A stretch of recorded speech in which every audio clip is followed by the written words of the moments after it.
Buenos días, soy Noel Hilario, residente de tercer año del posgrado de radiología y en esta oportunidad voy a tener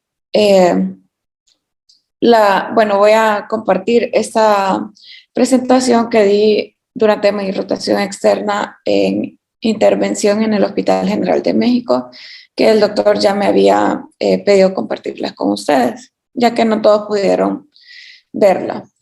Bueno, para empezar, el tema es nasoangiofibroma juvenil y para empezar debemos de hablar un poco de anatomía. Y tenemos las arterias básicas, en los vasos, las ramas supraórticas. Bueno, tenemos el callado aórtico y su rama, la subclavia izquierda, y aquí tenemos la arteria carótida común que se bifurca en la arteria carótida interna y luego se bifurca, se bifurca también dejando su rama la arteria carótida externa a nivel cervical.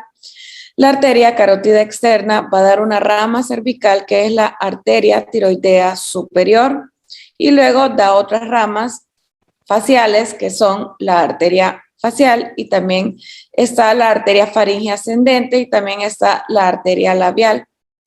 Esa arteria faríngea ascendente puede generarse de modo anterior o también posterior. Es importante reconocer que las arterias, estas ramas van a tener unas ramas muy importantes. Por ejemplo, la arteria tiroidea superior se va a unir con su homóloga, que sería la arteria tiroidea inferior, y de esta manera van a irrigar toda la glándula tiroidea. Asimismo, la arteria facial va a dar unas ramas que son la arteria labial inferior y también su rama labial superior, y estas dos también se unen. Y esto nos sirve para que en cualquier evento por trauma, y si hay alguna lesión de una de estas dos, va a tener la otra que tiene una anastomosis que nos va a ayudar a irrigar todo lo que son los músculos faciales. Además, hay otras ramas como la arteria angular. Y bueno, aquí, como les mencionaba, la rama que deja a nivel cervical la arteria carótida externa, su primera rama anterior es la arteria tiroidea superior. Y bueno, aquí tenemos todas las ramas de la arteria carótida externa. Tenemos 3 ramas anteriores, tenemos una rama ascendente, que también puede ser posterior. Tenemos una rama terminal, 2 ramas posteriores y también está pues la carótida interna que es con la que se bifurca. Bueno, las anteriores, la primera, como mencioné, es la arteria tiroidea superior, luego sigue la arteria lingual, luego la arteria facial, luego su rama ascendente, que también puede ser posterior, es la arteria faríngea ascendente, y vamos a ver más adelante cómo esta arteria también puede nacer en un tronco común con otras arterias. Tenemos sus 2 ramas posteriores que son la occipital y también la arteria auricular posterior y su rama terminal que es la arteria temporal superficial. Y bueno, así se miraría en una angiografía la arteria carótida externa con todas sus ramas. Es de vital importancia saber sus ramas, sobre todo cuando en tomografía nosotros vamos a tener casos como nasoangiofibromas o muchos otros tipos de tumores, y debemos decir cuál es la irrigación para que el cirujano pueda planear bien, ¿verdad?, el acto quirúrgico. Bueno, tenemos acá entonces la arteria, su rama anterior, la arteria tiroidea superior, su siguiente rama anterior que es la lingual, la siguiente que es la facial, sus 2 ramas posteriores que es la arteria occipital y la arteria auricular posterior, y luego tenemos las ramas terminales que son la arteria maxilar interna y también, bueno, antes se le decía interna, pero ahora se le puede decir solo arteria maxilar, y también está la arteria temporal superficial y su rama importante, muy importante en este caso, sería la arteria faríngea ascendente, que como ya mencioné puede ser anterior o posterior. Y bueno, hay peculiaridades de la arteria faríngea ascendente que es la que más nos importa en este tema, y tenemos que esta se divide en 2 troncos, se divide en un tronco anterior y un tronco posterior. El tronco anterior va a dar 3 ramas, va a dar una rama superior, media e inferior. Y luego tenemos el tronco posterior, que este se divide, es el neurón meningio, y eso va a nivel intracraneal y va a entrar a través de la fosa posterior por el foramen magno. Y es porque es importante este tronco posterior, porque nos va a dar irrigación de ramas nerviosas muy importantes, por ejemplo, hipogloso, el 12º par craneal, y también las ramas yugulares que dan al 9º, 10º y 11º par craneal. Y bueno, acá tenemos, como ya les mencionaba, cómo se divide en su rama anterior y posterior, y en la anterior que tenemos su rama superior, media e inferior. Igual es importante mencionar que de la arteria superior, la rama superior, también se va a anastomosar con la arteria pterigovaginal, que esta es rama de la esfenopalatina, bueno, de una unión de la esfenopalatina con la arteria palatina descendente. Y sus ramas posteriores, como ya les mencionaba, que van a irrigar nervios craneales. También tiene varias variantes. Puede ser en un tronco común, como el clásico, que son las ramas anteriores, la rama faríngea superior, media e inferior, y el tronco neuromeningio. Sin embargo, puede pasar que estas dos salgan en tronco común y se le llama el tronco neuromeningio, o también que venga de una división yugular, y vamos a tener que solamente la arteria, las ramas anteriores, la faríngea superior, media e inferior, van a nacer en un tronco separado de lo que es el tronco neuromeningio. Bueno, también tenemos otro tipo de origen en el que van a nacer por separado sus dos ramas posteriores y solamente su porción meningia va a nacer con las ramas anteriores. O puede pasar al contrario, que solamente otra de sus ramas, que sería la porción yugular, que va a nacer de estas ramas anteriores. Y bueno, así podemos ver que hay múltiples formas de cómo puede originarse. También puede pasar que estas ramas no se originen de la arteria carótida interna, sino que se originen de la arteria carótida, perdón, que no se originen de la externa, sino de la interna, que sus ramas anteriores vayan a nacer de aquí, o que nazcan en un tronco común de la arteria carótida interna. Entonces siempre hay que tomar en cuenta que hay diferentes variantes de la arteria faríngea ascendente. Bueno, comúnmente según su origen, el 70% lo normal es que van a ser de la arteria carótida externa, como les enseñé en su variante clásica.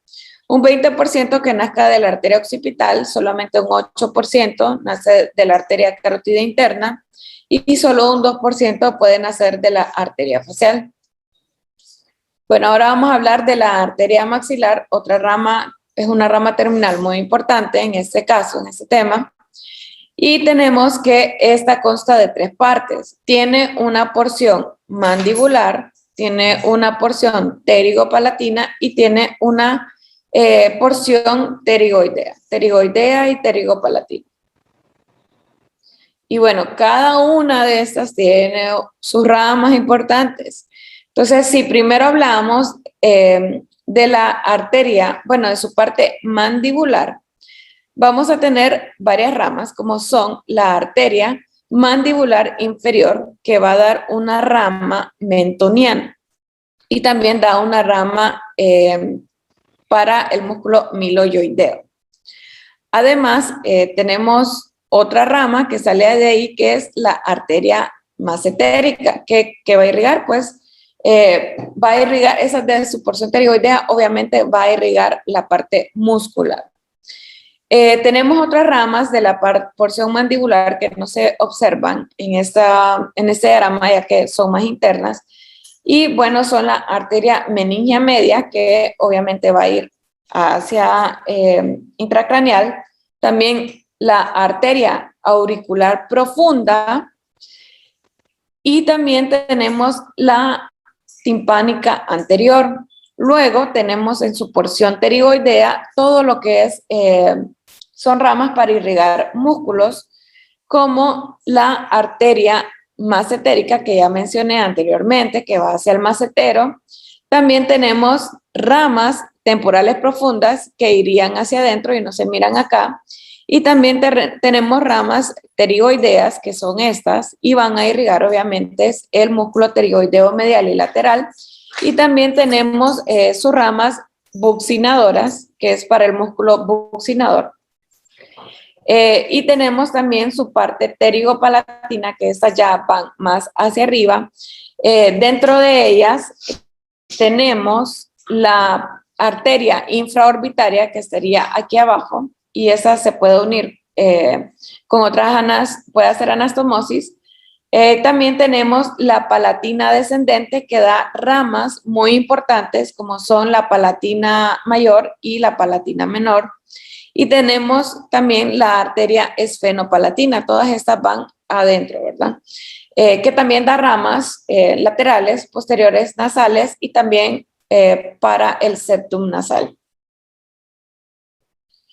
Y bueno, aquí tenemos ejemplos de la arteria palatina descendente, que es esta que está en verde, va hacia adentro, hacia el paladar duro, y el esfenopalatino, que también está dentro del borde nasal. Bueno, es importante mantener en cuenta también las anastomosis que puedan haber entre estas ramas. Las más importantes de ellas es que la arteria faríngea superior se puede unir en un tronco inferolateral con la arteria carótida interna. Vemos cómo hay una comunicación entre la arteria carótida externa interna a través de esta arteria carotidotimpánica, meningohipoficiaria y también por la arteria recurrente del foramen lacero. Y luego las uniones que hay con la arteria maxilar interna a través de la arteria palatina descendente y la meninge accesoria. También con la arteria vertebral, con su rama hipoglosal y también por ramas musculoespinales. Y hay comunicación con la arteria occipital a través del tronco neuromeningio. Como ya lo había mencionado antes, esas ramas quedan. Bueno, aquí tenemos ejemplos de las anastomosis que hay entre la arteria faríngea ascendente y la arteria maxilar. Ya había mencionado que tiene un tronco anterior y estas son la rama superior, media e inferior, y de esta rama superior que se va a unir con la arteria pterigovaginal, que es una rama de la arteria de la unión entre la arteria esfenopalatina y la palatina descendente. Entonces, ahí tenemos cómo hay unión entre rama de la faríngea ascendente y también de la maxilar, ambas ramas de la arteria carótida externa. También otro ejemplo, bueno, este es el que les había mencionado con la arteria pterigovaginal que se une con la arteria faríngea ascendente. Bueno, ahora tenemos la arteria facial. Y bueno, la arteria facial es la principal rama cervical de la arteria palatina ascendente y esta tiene sus ramas también. Tiene una rama tonsilar que va hacia la lengua. Tenemos la labial superior e inferior, que ambas se pueden unir, hacen un círculo alrededor de los labios. Y también tenemos la arteria angular, muy importante porque esta es una rama terminal de la arteria facial y esta puede hacer anastomosis con la arteria dorsal nasal, que esta es una rama terminal de la arteria oftálmica que viene de la carótida interna. Entonces, otra manera de cómo unir lo que es la irrigación de la carótida interna con la carótida externa a nivel facial. Y bueno, esa es la que mencioné anteriormente, que es entre la arteria angular y la arteria dorsal de la nariz, y tenemos otra forma de unir la arteria carótida interna con la externa, que es a través de las arterias infraorbitarias y supraorbitarias. Las ramas supraorbitarias ya sabemos que son ramas de la arteria oftálmica, que es rama terminal de la carótida interna, y la infraorbitaria, que ya sabemos que son ramas de la arteria maxilar, que es rama de la carótida externa. Y este es muy importante, una anastomosis que tiene bastante vascularidad, que es el plexo de Kieselbach. Ya esto lo venimos escuchando desde otorrinolaringología en clases de pregrado, de cómo se unen varias irrigaciones, tanto de la arteria efenopalatina y también ramas que vienen de la carótida interna y van a hacer este plexo de Kieselbach, ¿verdad? A través de sus ramas, las arterias etmoidales, que se van a anastomosar aquí con ramas de la efenopalatina, y eso es lo que forma el plexo de Kieselbach. Y bueno, ya entrando en el tema, que es el angiofibroma nasofaringeo juvenil, estos son tumores localmente agresivos y que tienen tendencia a causar hemorragia nasal masiva. Y es una enfermedad benigna, no capsulada, es muy vascularizado, eso es muy importante para diferenciarlo de otras patologías, y casi exclusivamente, como siempre nos han dicho, debemos de ser inteligentes en el momento de que vamos a ver un estudio. Lo primero que nos tenemos que fijar es en la edad del paciente y el sexo, ya que este tipo de tumores es más frecuente en jóvenes adolescentes, no así en personas mayores o femeninas. Se da en menos del 0.05% de todos los tumores de cabeza y cuello, o sea que tenemos un gran rango de diferenciales, y también su edad media de presentación es de 14 años, en un rango entre 7 y 19 años. Históricamente, pues fue documentado por primera vez por Hipócrates, quien le acreditó su nombre en el siglo IV a.C. El término luego se cambió a angiofibroma nasofaringeo juvenil, que es la manera correcta de decirlo, y ese fue acuñado por Chabot en 1906. Bueno, según embriológicamente hay varias teorías, sin embargo no han llegado a una conclusión en sí. Tenemos la teoría de Sternberg en 1954, que fue de las más relevantes, y dice que no son más que hemangiomas en la cavidad y en la base del cráneo, ya que es un tumor altamente vascularizado. Luego tenemos una teoría de que son amartomas y malformaciones vasculares. Esa fue la más aceptada, es la más aceptada en la actualidad, aunque aún existe ese dilema si se trata de un amartoma o una malformación vascular. Y luego tenemos una teoría más nueva, que es en el 2004, la teoría de la arteria del arco branquial por Bernhard Schick, y dice que es una regresión incompleta de la arteria del primer arco branquial.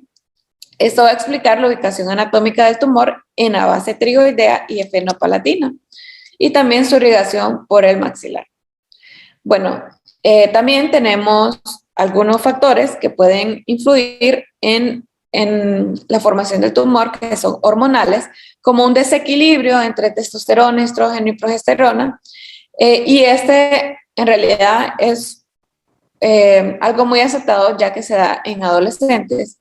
También puede ser por alteraciones genéticas o patología molecular por el factor de crecimiento transformante beta 1 y el factor de crecimiento similar a insulina 2, que están involucrados en el crecimiento del tumor, también el factor de crecimiento endotelial vascular y el factor derivado de plaquetas para la angiogénesis, ya que es altamente vascularizado. Su sitio de origen pues tiene diferentes sitios de origen. Usualmente es el foramen efenopalatino, que este es el sitio más común, y también puede ser en el canal vidiano o en la fosa pterigoidea, que es un sitio común pero de recurrencia una vez que los pacientes han sido operados y le han reseccionado por lo menos parte del tumor. Bueno, por tomografía, ¿cómo lo vamos a diagnosticar? Esta es la modalidad de elección para el diagnóstico del nasoangiofibroma juvenil, y pues, sobre todo la angiotomografía, para poder dar un mapa de cuáles son las arterias involucradas. También, bueno, se va a ver como una masa heterogénea, nasofaringea y en la fosa pterigopalatina, que realza intensamente con el medio contraste. Los signos radiológicos son el signo de Holman y Miller y signo antral, que este es un arqueamiento anterior de la pared posterior del maxilar, debido a que la masa tumoral va a llenar por completo la fosa pterigopalatina. También el signo de Onduza, que es un ensanchamiento del cuerpo maxilar, y la rama de la mandíbula cuando la masa involucra ya la fosa infratemporal. Y tenemos el signo de Ram-Haran, que estos en los cortes coronales vamos a ver un ensanchamiento en cuña pterigoidea y va a ser como un área cuadrilátera en lugar de un área triangular como normalmente es. Y aquí tenemos cómo se mira una masa de bordes irregulares mal delimitados, altamente vascularizada y que se encuentra, pues como ya les dije, en la región pterigopalatina y que se puede extender a la fosa infratemporal. Entonces vemos en el corte coronal cómo pierde su morfología habitual, que es triangular, y ya se vuelve cuadrilátera, que ese es el signo de Ram-Haran. Y bueno, aquí tenemos también por resonancia magnética, como vemos en un T1 con administración de gadolinio, vemos cómo tiene un intenso reforzamiento, ¿verdad? Y bueno, por angiografía, es útil también identificar los vasos que irrigan el tumor, pero eso sobre todo son programaciones para hacer, para poder tratar esta patología. Y bueno, tenemos aquí un ejemplo que la arteria maxilar es el vaso que más frecuentemente irriga este tumor, seguido también por la arteria faríngea ascendente y sus ramas principales. Todas son ramas de la carótida externa. Ok, también puede haber una irrigación por ramas contralaterales de la carótida externa y también pueden haber ramas de la carótida interna que aporten a la vascularidad del tumor, como la oftálmica, la meningo-hipoficiaria y la arteria vidiana. Hay un sistema de estadificación, está el sistema de estadificación de Fish en 1983 y lo divide en estadio 1, 2, 3, 4. Tenemos el de Andrews en 1989 y Radbowski en 1996, Schneiderman en 2010 y bueno, pero la más importante de todas estas, la que más se utiliza es la de Chandlers en 1984, que esta es la más clásica. Tenemos un grado 1 que involucra solamente la nasofaringe, grado 2 cuando hay una extensión a la cavidad nasal y el seno esfenoidal, grado 3 cuando hay extensión al seno maxilar, seno etmoidal, la fosa pterigopalatina y también la fosa infratemporal y el palatino. Y luego el grado 4 cuando hay una extensión intracraneal.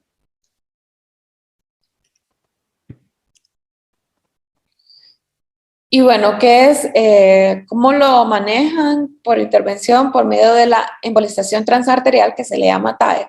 Y esto se realiza antes de la cirugía para disminuir la irrigación del tumor y así reducen el tiempo de hemorragias intraoperatorias. Bueno, el procedimiento se realiza 24 a 48 horas antes de la cirugía y no se recomienda ningún retraso quirúrgico, ya que el tumor puede requerir neoangiogénesis durante ese tiempo. Las complicaciones pueden ser isquemia cerebral y pérdida de la visión, debido a que haya migración de algún agente embólico hacia ramas de la carótida interna, como mencioné al principio, que estas pues siempre hacen anastomosis con la carótida interna. Y bueno, esto fue uno de los casos que vimos en el Hospital General de un paciente de 17 años masculino de servicio de otorrinolaringología que presentaba historia de 4 años de hiposmia, cefalea esporádica, epistaxis de 4 semanas de evolución que no remitía. Al examen físico, en la rinoscopía anterior, detectaron una tumoración en la fosa nasal izquierda, coloración rosada, bordes regulares, aspecto friable, sin datos de sangrado activo que abarcaba el 100% del área 2 de Kotle, con desplazamiento contralateral del septum que comprometía del segundo al quinto área de Kotle, contactando con la pared lateral. Aquí tenemos la tumoración y tenemos cómo desvía el septum. También no tenía alteraciones en paladar duro o blando y las paredes faringeas laterales no presentaban desplazamiento. Pues el diagnóstico fue un nasogingioma juvenil de Chandler grado 4. Eso ya significa que hay extensión intracraneal, como ya mencioné en la clasificación, y el plan pues era una angioembolización y restricción por abordaje de Weber, Ferguson y neuroquirúrgico. Esto es importante mencionar que allá trabajan multidisciplinariamente en un quirófano que se llama el híbrido, Y ahí pues entra primero anestesia, bueno, pues obviamente hacer al paciente, luego entra el equipo de radiointervención que se encarga de hacer la embolización y luego entra el equipo de otorrinolaringología con neurocirugía para hacer la resección del tumor. Entonces todo, si vemos, se hace en menos, el tiempo entre la embolización y la resección del tumor es menos de 24 horas, aunque la cirugía sí dura bastante tiempo. Y bueno, ahí tenemos una foto dentro del híbrido, donde vemos la mesa de Mayo, donde tenemos todo bueno, parte del equipo que se necesita para la embolización, que los voy a mencionar. Tienen pues la jeringa con lidocaína, el medio de contraste, que ya se usa Cenetix de 300, solución salina, el bisturí, tenemos el equipo de el introductor vascular, tienen los catéter, el Headhunter que va hacia arriba, son sumamente largos y van a llegar hasta a nivel intracerebral. También están los microcatéter, tenemos las vías, jeringas de insulina, el ipiodol, que es un agente radiopaco, la oromacrogol, que estos pues, son los embolizantes, y el Helfam, que también es un embolizante que se diluye en solución salina y se prepara para hacer una pasta embolizante y que se introducía junto con el ipiodol para poder hacer la embolización. Y bueno, en el procedimiento, el primer paso pues era la anestesia general por el servicio de anestesiología, luego realizar la sepsia con la colocación de campos estériles. Todo se hace con lavado quirúrgico, con campos estériles, bueno, es en quirófano. También después se introduce anestesia local en la región inguinal con lidocaína al 2%. Se realiza un acceso a través de la arteria femoral derecha, la femoral común, usando un abordaje percutáneo con un introductor vascular y una guía de 0.035 pulgadas. Luego se introduce un catéter Headhunter HINC de 5 French a la arteria carótida externa y luego se realiza la angiografía de la arteria carótida interna y externa para ver quién vasculariza el tumor y también sus posibles ramas o anastomosis que no se desean embolizar. Luego se introducía el microcatéter de 150 centímetros de largo con una microgría de terumo para la supraselección de ramas de pequeño calibre. Procedimiento, pues, se realiza la embolización con la combinación de la espuma del Gel Foam con el aceite etiodizado, que es el lipiodol, y un agente embolizante que se instila, guiado por la modalidad de roadmap en el angiógrafo, y al final un arteriograma se realiza para evaluar la desvascularización del tumor, seguido por una arteriografía cerebral para asegurar que la carótida interna esté bien permeable y que no hayan embolizaciones indeseadas. Y aquí tenemos el ejemplo de antes, cómo estaba vascularizado el tumor, que es todo esto. Y luego, bueno, aquí tenemos el ejemplo de cómo van sus ramitas. Como ya les había mencionado al inicio, sus ramas anteriores, su rama faringe ascendente, la rama maxilar, la temporal superficial, que es su rama terminal, las ramas posteriores, la auricular posterior y la arteria occipital. Y pues así seguían para realizar el procedimiento y vemos aquí cómo se miraba antes de la embolización y luego cómo queda todo de nítido después de la embolización de las arterias que irrigan el tumor. Al igual de las ramas faringeas, así se miraba antes de la embolización y así post-embolización. Vemos un gran cambio. Y pues este es un control final de la arteria, las ramas de la carótida interna, para visualizar de que no hay embolizaciones indeseadas y también pues vemos que hay unas ramas a nivel inferolateral izquierdo hacia el tumor. Y bueno, estos son los controles y vemos cuán efectivo es la embolización. Y estos pues son nuevos métodos de embolización que han salido, que son estos balones que se ponen para que al momento de hacer la infusión del agente embolizante no se vayan a sus ramas, a sus anastomosis y evitamos las embolizaciones indeseadas hacia la carótida interna. Bueno, estos son los artículos que utilicé para esta charla. Espero que les haya gustado. Y bueno, esto es la ceiba.